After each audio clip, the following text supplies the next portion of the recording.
Honestly,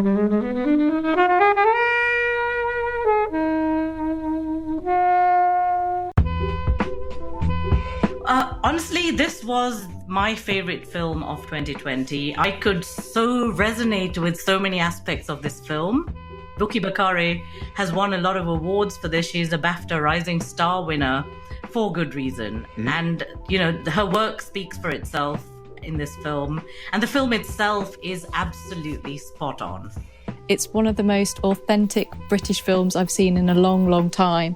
And anyone who asked for any kind of film recommendation last year, it was rocks, absolutely rocks. I love everything about it, and I'm so happy that you picked it. Hello, everyone. Joining us today, we've got Ashanti Omkar. Hi. Akin. Hello. And as always, Kobe. Hey. And we're here today to review Rocks.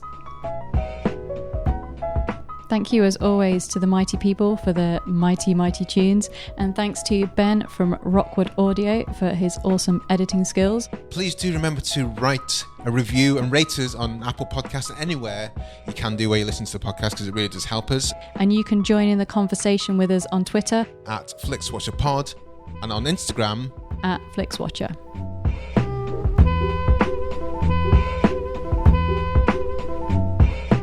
Hello, film fans. Joining us remotely, we have Ashanti Omkar and Akin. If you could please say hello and tell our listeners a little bit more about who you are and the podcast you do, please. Hi, everyone. I'm Ashanti Omkar. I'm a broadcaster at the BBC and I'm a film critic.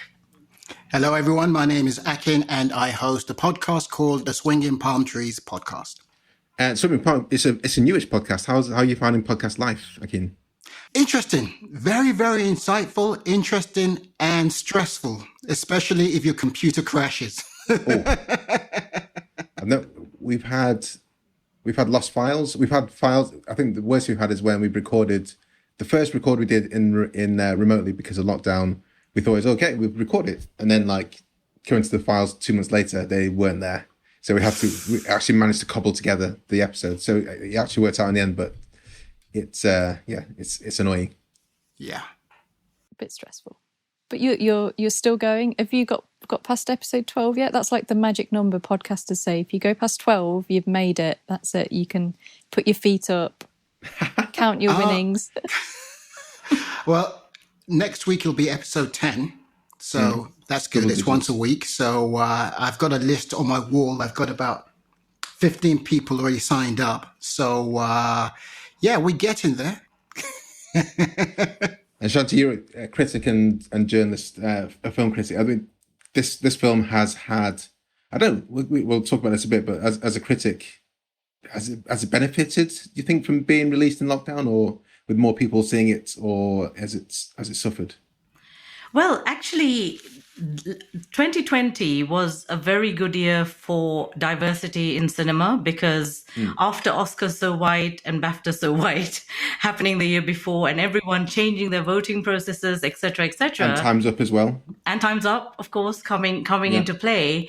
We had a very good year. And with Rocks, I've got to say, I was at the first ever press screening for this film. The buzz was incredible.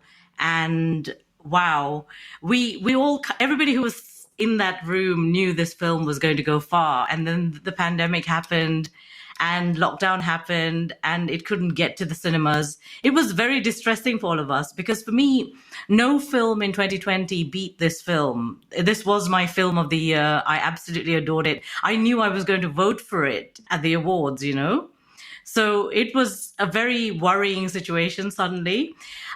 But I do think that 2020 was a very good year because of these other factors, rather than actually did it make it to the cinemas. It didn't really matter so much, Well, we're going to dive into it. So first thing to say is Rocks is your choice. I can already estimate where we're going to go into the scores in 30, 40 minutes time. First of all, can you give us a synopsis in less than 60 seconds? And then we'll tell us why you chose it. And the synopsis time starts now. Right. Well, Rocks is a film about a young British Nigerian girl, Olushola Rocks Omotoso. And she has this little brother, D'Angelo Osei Kisiedu. He plays Emmanuel. And their mother, she has some mental issues. She has left them to fend for themselves. And this is all about this schoolgirl and how she wants to protect her brother, look after her brother, and stay with her brother. She doesn't want them to be split up and taken by child services, which is what would normally happen in England. And this is set in schools, and you get a 75% kind of women made film with lots of girls that they cast. I'll tell you a little bit more about the casting later. And this film just blew our minds. I mean, I think every critic in the UK, especially who saw this, loved it. 5 seconds. Won lots of BAFTA nominations, and there we are. So why did you choose it? Honestly, this was my favorite film of 2020. I could so resonate with so many aspects of this film because I was a schoolgirl in East London, many years ago, and just revisiting that scenario and how real it all felt, how girls would talk to each other, the boys that were in their lives, how this girl had this major mental strain on herself to protect her brother. And the way she kind of went about it was just absolutely brilliant. Bukky Bakray has won a lot of awards for this. She's a BAFTA Rising Star winner for good reason. And, her work speaks for itself in this film. And the film itself is absolutely spot on. Helen, you were so pleased when someone finally you say, it's only been out for like a year, but someone finally chose it. Why were you excited?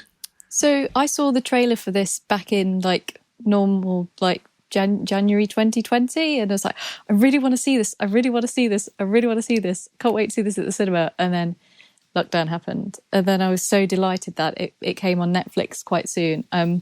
I adore this film. I think it's so empowering and uplifting.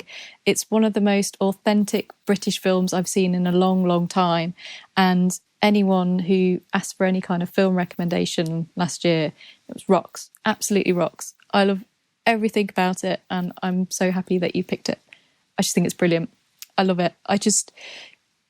You're just in there with them. Like, their friendships are so genuine, and just, yeah, it just gives me this really warm feeling inside. Akin.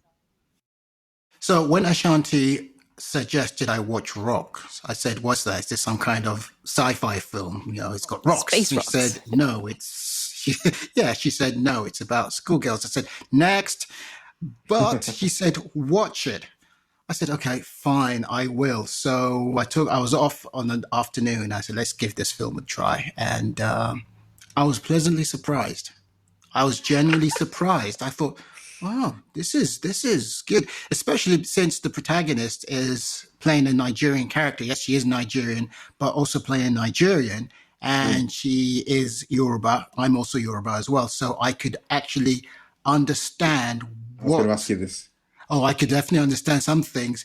And to a degree, I could relate to what she was going through, just to a degree, as a guy. So, yeah, I enjoyed it. Really did. One thing I loved about this film is when I grew up, and it's something you don't see much nowadays, you don't see much in film, I should say, is the mix of her friend group. Bukky is Nigerian. There's another black girl there. I'm not sure we know her origin. None of this matters particularly. Her best friend is Somali Muslim. There's another Muslim lady there. There's two girls that wear the shawl. None of that is ever talked about in the film, but they've all got their own home lives, and that mixture of them being together is like fire. And that's the kind of thing you just don't get in films these days. And I think that was a driver for me for this film, is that friendship. And it reminded me of when I was a kid growing up, and of a group of 5 friends. One was like Iranian of origin, one was Pakistani of origin. There's 2 like white English guys, and it's just that kind of, we have different households, but when we get together, we're just nobbing around, and it was just that kind of that's what I really brought from it, and that's what I really loved from it. And then the story unfolds with it. It's just heartbreaking, and every turn she goes through to try and find a mother, to try and stay out of child services, try and keep her and her brother together, is just heart-wrenching. And this is probably why I wouldn't watch it often, because I find it a difficult watch. And I can understand where she's going at every turn. Like when she's comes home, her mum's not there, and her neighbours, she sees her neighbours. Oh, have you seen my mum? And she already knows that the moment I say, have you seen my mum? Then it's trouble for me, and we're going to get separated. But yeah, it's a fantastic film, and I wish I could have seen it at the cinema, because this would have been the kind of film I would have seen in the cinema 100%. Agree fully. I would have liked to have seen it at the cinema. I didn't get to either. Well, sorry, I did. Sorry, what am I saying? I saw it at the screening, but I always look at press screenings as different from actually going to, paying for the ticket and going to the cinema and seeing. And this is the sort of film I would have done that for, and I didn't get a chance to. I'm glad you guys as critics have that, because most critics will know they're happy to do the screening, but they're also super happy to see things with a packed audience as well, and that's the kind of love. So it's good to hear you say that. After Roxy's mum goes, tell me about that part. That we've talked about the camaraderie, the kinship, the girlship, and the friendship, which just flies off the screen. But the kind of main thrust of the film, trying to find her mum, trying to stay out of, when the electricity died, it's like, oh no. I don't know, Helen, do you want to talk about that side of things? Yeah, well, I mean, you kind of come into it and already it's a single parent family. You're not really sure where the dad is, and there's kind of, is it an auntie or a grandparent? I can't remember whether it's auntie or grandparent. Yeah. There's a grandparent who, there is a relationship there, but she's in Lagos. In Lagos. Where she is. She's and she just kind of like takes on this almost like detective-like mission where she goes to a workplace, and when she's told that her mum hasn't been in there for weeks, you can see her face and she's working it out and she's beginning to realise, and you kind of sense that she kind of has already felt that maybe her mum isn't quite with it all the time, and each moment you can just sort of see her sort of thinking ahead and realising what's happened. And for someone so young, they kind of live an entire life in the 90 minutes that you spend with them. And we've all been children, and just kind of like thinking, oh my God, if that had been me and how I would feel. And it's just all of these emotions going through you, and she's feeling all of these emotions, but at the same time she's keeping up like this kind of everything's fine, and she's trying to keep Emmanuel happy, and she's trying to tell her friends nothing's bothering her. Like, probably I just would have started crying and lost it completely, but she just keeps going, and she just keeps being strong and trying to carry on for everyone. And yeah, it's an incredible performance, and you're just with her every point, because you're just like, I just want you to succeed, I just want this to go right, I just want this to be like that. So yeah, not quite the answer to the question I think you were searching for, but that's kind of what I felt. Well, the emotional angle and the fact that you mentioned about being strong, because as Asians, Africans, we're always told to be strong at all times, not to show vulnerability at all. And in this case, with the mother herself, that really resonated with me. The fact that she knew that she couldn't take care of her kids. She knew there was something wrong, and she knew being away from them was probably better for them, even though actually it wasn't. But in her head, that's how it was. She was obviously struggling with mental illness. And the fact that these two kids, they are obviously so dependent on their mother to feed them and to clothe them and all of these things, and them having to fend for themselves, and this young 15-year-old girl having to just become the mother to the young boy, and then having to live with all these different families and find themselves a hotel room, etc., etc. It just all felt, they'd actually stripped back to a storyline that gave it was like this magical origin story almost that they managed to bring about in this film. And I was totally mesmerized by that, because we rarely have, and I totally agree with what Helen said about this as well, that we've rarely seen a film like this that gets into British urban life in this way. And it's something that we just don't get to see normally. One of my favourite scenes was when they're in school and they have that dance class, and you just see at this point Roxy's mum had disappeared, but just when the beat's hitting and she starts dancing and Samaya just dances with it, it's like the kind of thing you witness when you're in a nightclub, but they're in school still, and she's surrounded by friends, and that's watching this film, it had echoes of Precious. where you had this young teenager who's going through a lot. Now, with Rock's character, of course, they're two disparate things, but you can still see somewhat of a similarity. And first of all, right off the bat, it addresses the issue of mental health in terms of the mother. Now, this is the parent figure who happens to be Nigerian. And as a Nigerian, many people don't address the issues of mental health. People don't talk about it. Like Ashanti said, you're told to keep strong, to keep everything guarded within. And that's a way of thinking which doesn't resonate well. And now, because of that, the mother, unfortunately, has somewhat of a mental breakdown. And this child has to get up and make a go of it, because not only does she have to be a child as well, she also has to be a mother. She has to be a protector. And she has to use all her smartness to try and outsmart the system. And just about somewhere halfway through the film, she nearly starts behaving like a mum, where her friends ask her, is everything okay? And she keeps it in with as well. But eventually she does. So it's like, maybe the old way of doing things isn't the right way. Maybe I need to talk about this, which she eventually does. Overall, the film I thought was really powerful, especially the conversation she has with her grandma over the phone, where the grandmother's speaking in Yoruba, and you see the subtitles, but there's certain nuances. When I heard it, I said, okay, this is what she's saying. And I said it to Ashanti, that this is exactly what she's saying. The subtitle works, but let me give you more of what she's actually saying to that.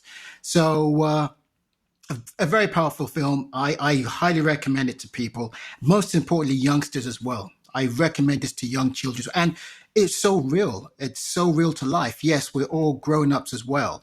But if we look back at our teenage years as well, we more or less lived not similar lives, but we all had our own challenges. I've never gone through a challenge like she did. I don't even know what I would have done. I would have freaked out and then some. Yeah, but yeah. Well, Ashanti, you talked earlier about how the first of all the casting, but also how the story came together.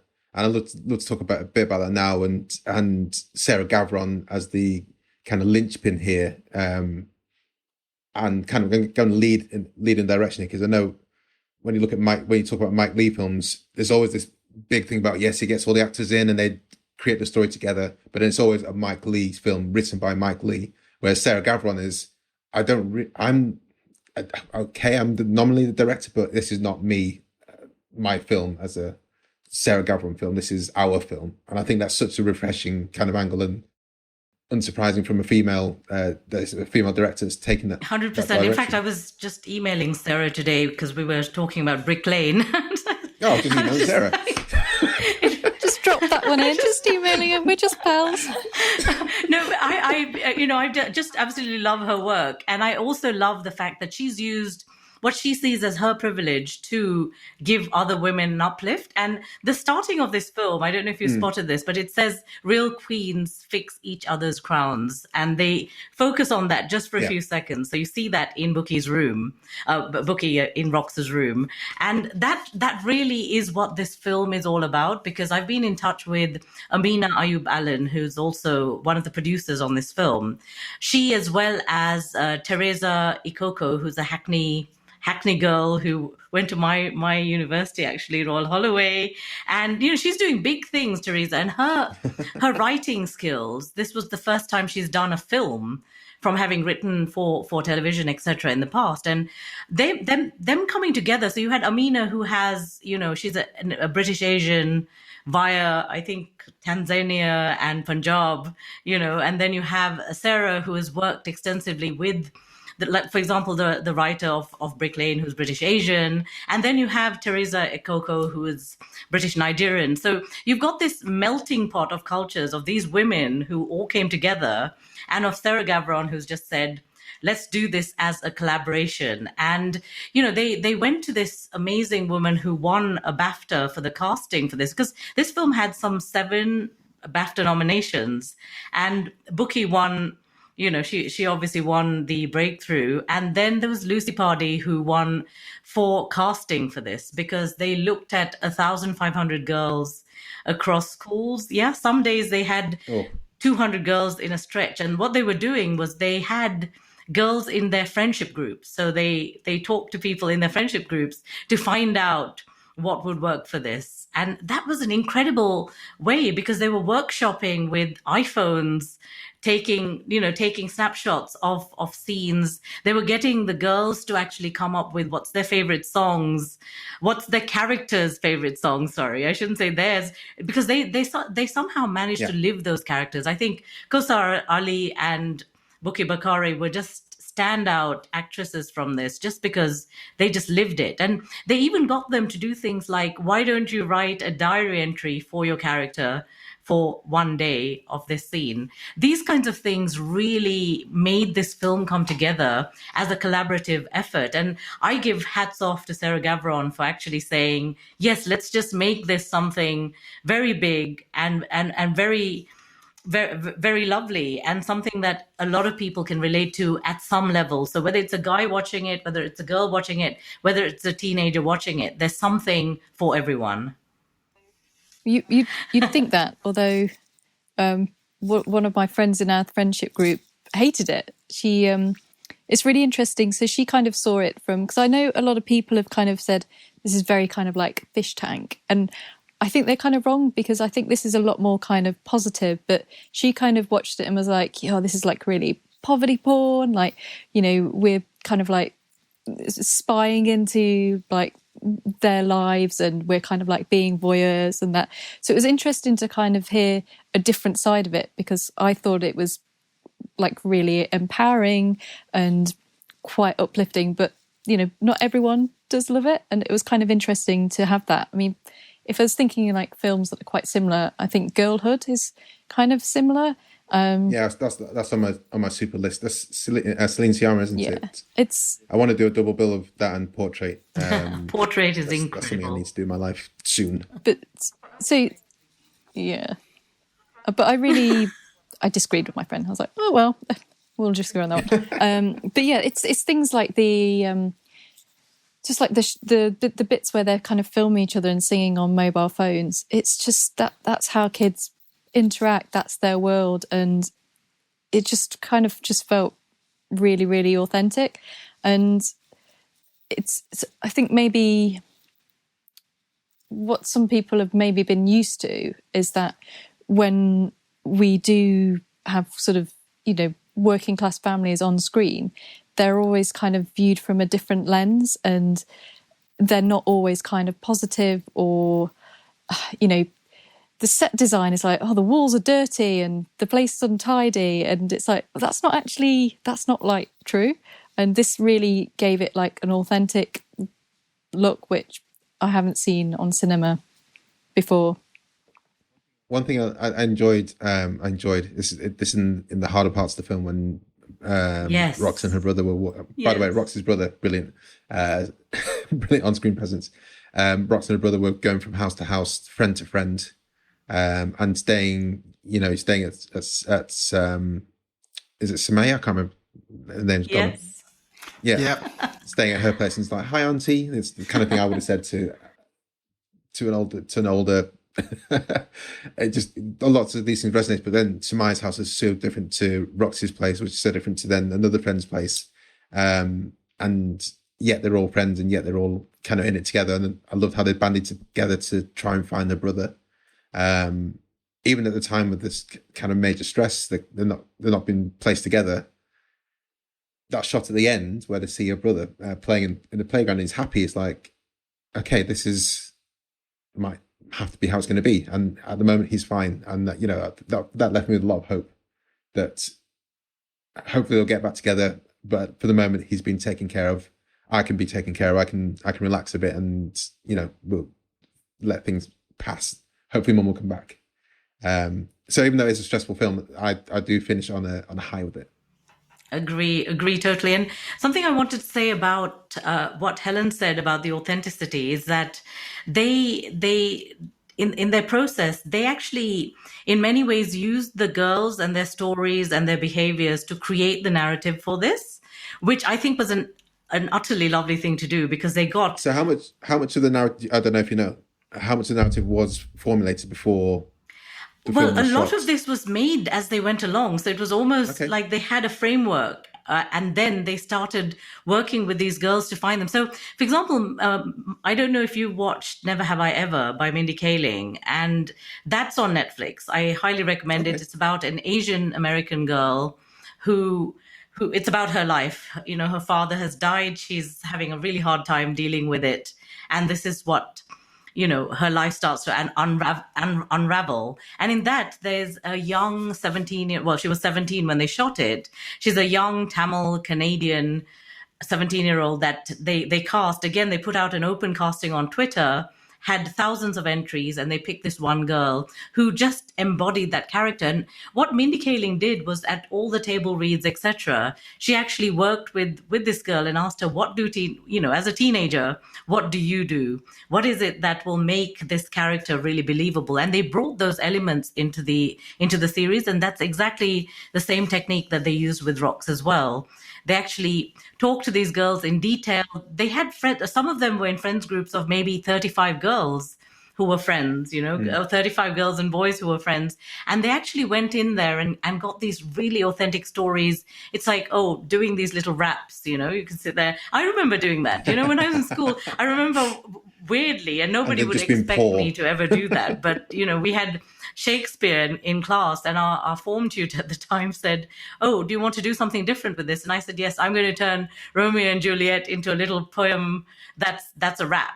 I was really into, I think, Milli Vanilli or something at the time, and decided, don't ask.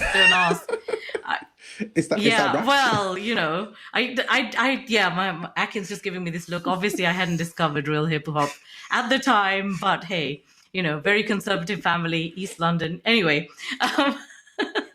but yeah, I just remember all of these little things that I did in school. I felt like they captured those things on screen, even in kind of 2020, which that just really, really felt beautiful, and authentic is the word for it, as Helen said. Did you also have an amazing food fight like that? No, sadly not. I would have liked to, though. Those jacket potatoes at the canteen at school. I would have loved to have thrown one of those at someone. If you pulled such a stunt like that with my parents around, my parents being Nigerian, if they got a report back saying that, yes, sir, so your son was caught fighting in the cafeteria with food, best believe I'm going on a forced fast. I'm not eating for a week. Literally. My dad would say, you are bringing shame to this house? What are you doing, eh? That kind of thing. So myself being Nigerian as well, I know the exact kind of thing you're talking about, but Igbo, not Yoruba. You guys make the best soups. Don't start a war here. The Igbos. Don't start a war. Pepper soup. Yeah, I should say for Helen's and listeners' purposes, Ashanti, also, you grew up in Nigeria as well before coming to England, didn't you? So you've had the vibe. I'm an honorary Nigerian. You lived longer than I did. Should we head to the scores? We shall.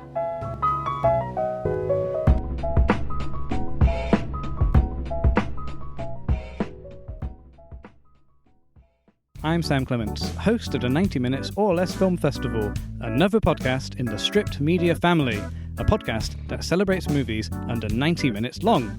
Each episode, I'm joined by a special guest who selects a movie to join our prestigious lineup. Past guests have come from the worlds of film, television, music, food, comedy, and podcasting. Search for us now on the app you're currently listening to this podcast, or join us at 90minfilmfest.com.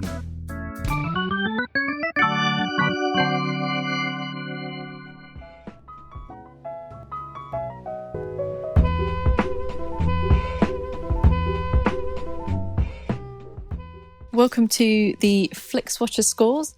All of our scores are out of 5. You may have decimal places if you wish, and we will start with you, please, Ashanti, with your recommendability. Please. 5 out of 5. You already know this, as Kobe predicted at the start of the podcast. Definitely a 5 out of 5. I'm recommending it to everyone. I have been from the day I first saw it. I think it's a film that everybody must watch. There's another film that I felt must be watched by everyone, including school kids. It was called Pincushion. I don't know if you guys saw it. It's a British film, which again, it tackles bullying. So please write it down. Please show it to your friends. And if you have, any friends who have children or teenagers especially, it's one to watch. So that's another film that I thought, if there was something that was kind of similar in some way, but that tackled bullying in a way that very, very stark and amazing, whereas Rocks had a very different narrative. But sorry, that was me digressing. I don't know why I had to say that, but I had to tell you that Pincushion is fantastic. Sometimes it just has to come out. Sometimes it just has to blurt out. But yes, 5 out of 5 for recommendability. Okay. Okay, I would give it 4 out of 5. I thoroughly enjoyed the film, and Ashanti's giving me daggers. Get behind me. No, I give it 4 out of 5. I really enjoyed the film. It talks about, what more can I say that we've not already talked about? So yeah, I'm a 4 out of 5. Helen? No surprise, I'm going to go for the full 5 on this. It is a really tough subject, it tackles some really kind of hard-hitting things, but it is ultimately really joyous as well, and you can really, really find that joy within the friendship. And it's just, everything about it just is really great. And as I said before, it's one of the best British films I've seen in a long time. One of my favourite films of last year as well. It's on Netflix. Please, please, please, please, please check this out. It's 90 minutes as well. So it's only an hour and a half. Please check it out. The performances are brilliant. I loved it. Yeah, I'll go for 5, recommendability. Why not? I haven't been shouting from the rafters like Helen and Ashanti have been, but there's no reason why I haven't been. But yeah, 5. Repeat viewing score, Ashanti. Gosh, I would watch it again, but I wouldn't necessarily watch it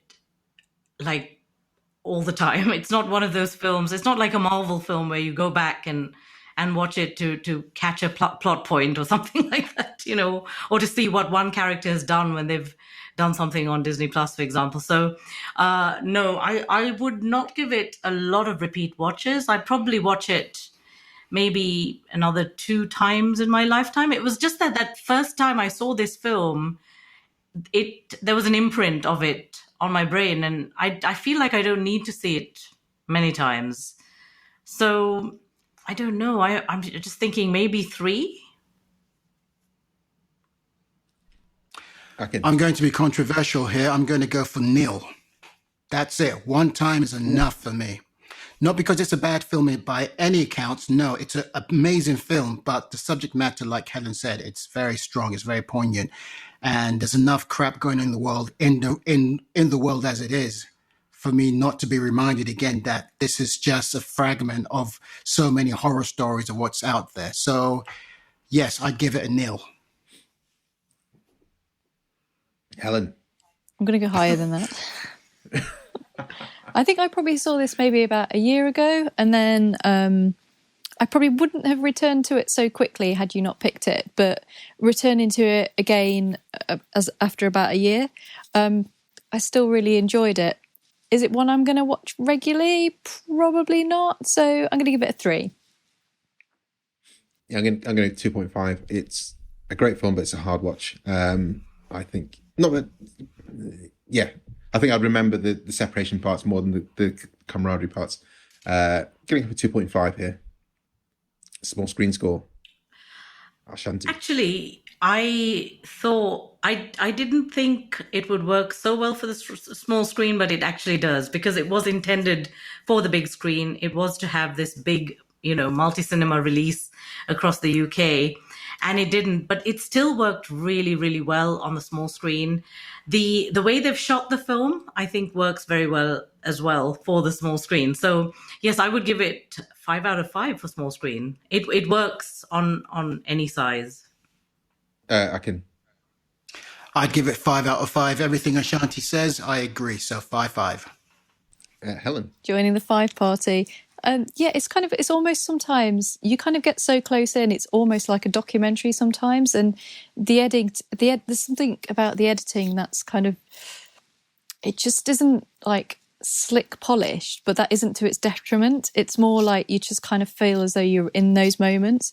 I would have loved to have seen it at the cinema just to go and kind of, give money and support a film like that being shown in the cinema, but it's great that it is on Netflix and you can watch it and watch it again. So a 5 from me as well for small screen. I'll give it 4.5 because I definitely would have seen this Picture House first day when it came out. But it works great in cinema. It works great, at home. So 4.5. Engagement score. Ooh, engagement score. I was totally immersed and engaged in this film. 5 out of 5 without doubt. There was nothing in the film that, had me even kind of say, oh, let's have a sip of water or something. There was nothing. I was just completely wrapped and immersed. I almost felt like I was one of the characters. Can I go 6 out of 5? Because I was really no. You're trying to make up for your 0. Yes, that too. No, it's the way how you're engaged with the dialogue. Not even just the dialogue. You feel for her and her brother. You're asking yourself, what are they going to do? How are they going to come out from this? What's going to happen next? Who are they going to turn to? Where is this going to go? So much. And you just say, you know what? I don't want to stop this. And if I have to stop it for any reason, there's a valid reason why. But just as a quick, I come back to it again. So definitely 5 out of 5.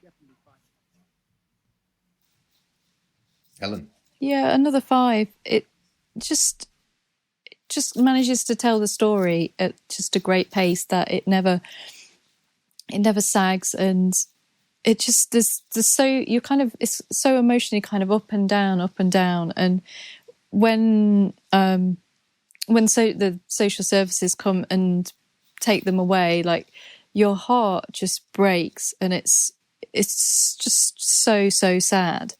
But then towards the end, when they hop the barriers at Victoria Station and they go on that trip together, you're up there with your highs, and it's just kind of constantly surprised me. I just didn't really know where it was going to go. And yeah, I was there every minute. So a 5 for engagement. Yeah, let's go for 5.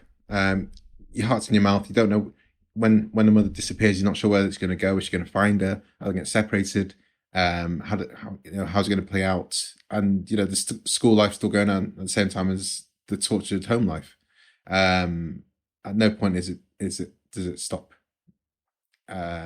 So yeah, that's 5 for me, and that gives us an overall score of 4.18750. So in spite of the low repeat viewing score, it's really high. We get a Yes, from 4. Yay! Blame McKenna could have been higher. Should we head to Twitter, guys?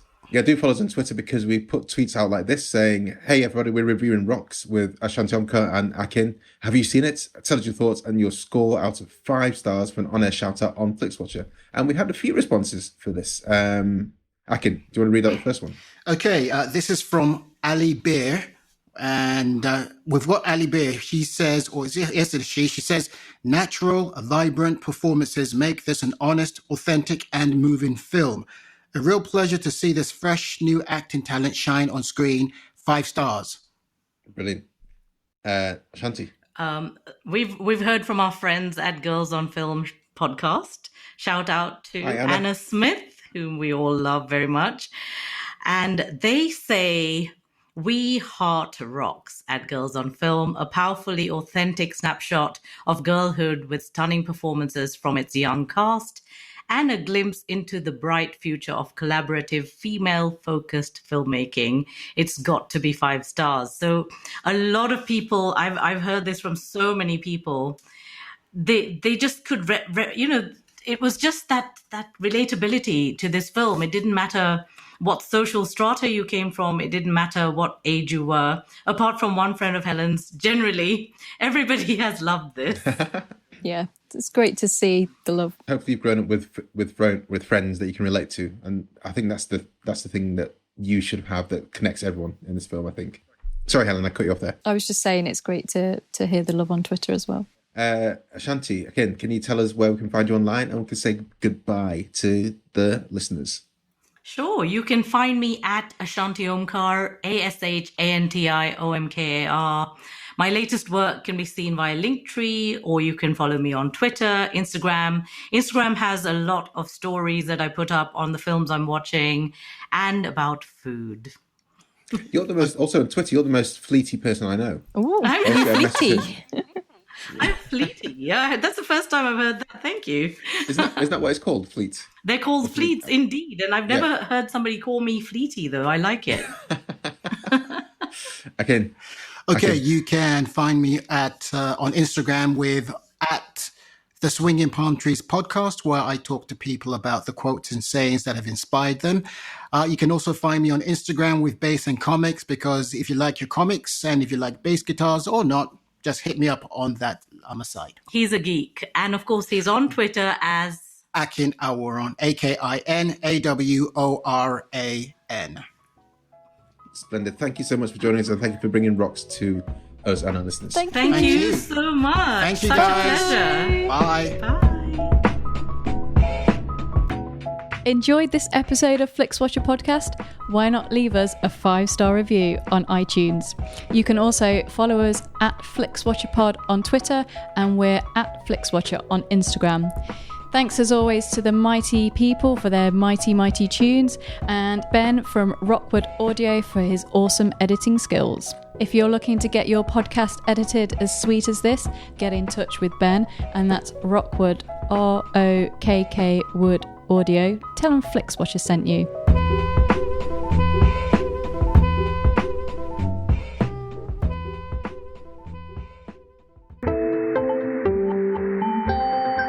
You just heard a Stripped Media production.